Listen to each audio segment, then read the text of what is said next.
മുത്തുനബിയുടെയും അള്ളാഹും രണ്ടാർക്കും പറഞ്ഞ സിഫത്താണ് റഹ്മാൻ, അല്ലെങ്കിൽ റഹ്മത്തിൻ്റെ സിഫത്ത്.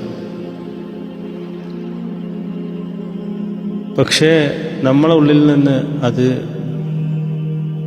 ഈ ദുനിയാവിൻ്റെ ഇടപെടലുകൾ കൊണ്ട്, ദുനിയാവിൻ്റെ ഈ കാഴ്ചകളും കേൾവികളും കൊണ്ട് എവിടെയോ അതില്ലാതായി പോയിട്ടുണ്ട്. എന്നാൽ ഹൃദയത്തിന് ആ റഹ്മത്ത്, നമുക്കൊരു വിഷമം വരുന്നില്ല, അല്ലെങ്കിൽ വേദന വരുന്നില്ല.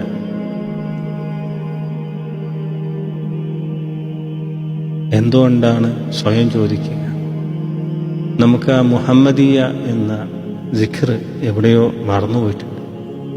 നമ്മൾ വിചാരം സ്വലാത്ത് ചെല്ല, അല്ലെങ്കിൽ റബീഉൽ അവ്വൽ വരുമ്പോൾ മദ്ഹ് ചെല്ല, എങ്കിൽ നമ്മൾ റസൂലുള്ളാഹിന്റെ ആളാണ്. അല്ല, ഒരിക്കലുമല്ല.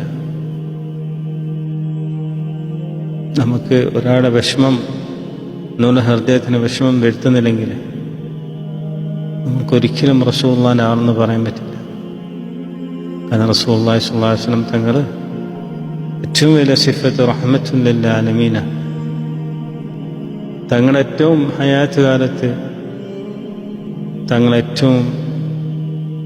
തങ്ങൾക്ക് വിഷമം വന്നുള്ളത് ഉമ്മത്തികൾ ഓർത്തിട്ടാണ്.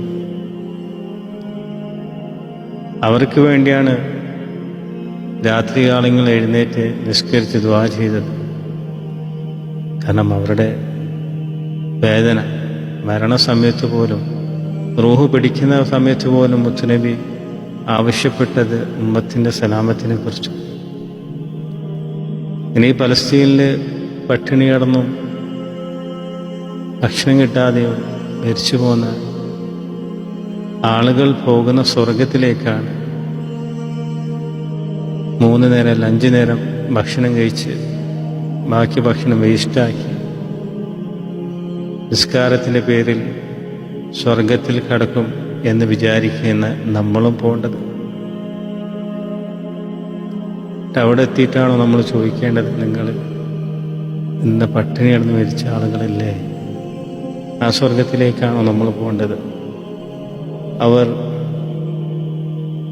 പോകുന്ന സ്വർഗത്തിലേക്ക് എങ്ങനെയാണ്? റഹ്മത്തില്ലാത്ത നമ്മൾ ചെന്ന് കയറുക എന്ന് സ്വയം ചിന്തിക്കുക.